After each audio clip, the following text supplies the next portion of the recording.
এটাও দুটো একই, চিনে রাখবেন। খালি থাকলে সদ আর একটা নোক্তা থাকলে দল।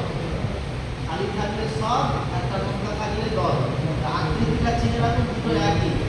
সদ খালি, সদ খালি, দদের উপর এক নোক্তা, দদের উপর এক নুক্তা, ত, ত, ত খালি, ত খালি, জ, জ, জয়ের উপর এক নোক্তা।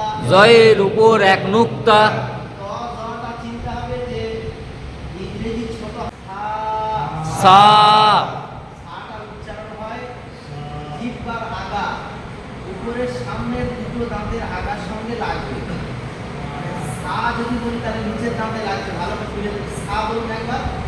সা, জিভটা নিচের দাঁতে লাগছে, জিভটাকে উপরের দাঁতের আগায় লাগিয়ে বলতে হবে সা।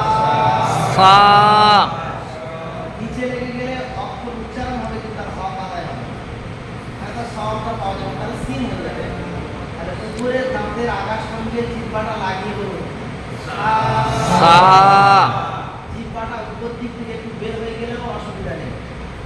সা, সা, সায়ের উপর তিন নোক্তা, সায়ের উপর তিন নুক্তা, জিম, জিম, জিমের নিচে এক নোক্তা, জিমের নিচে এক নুক্তা,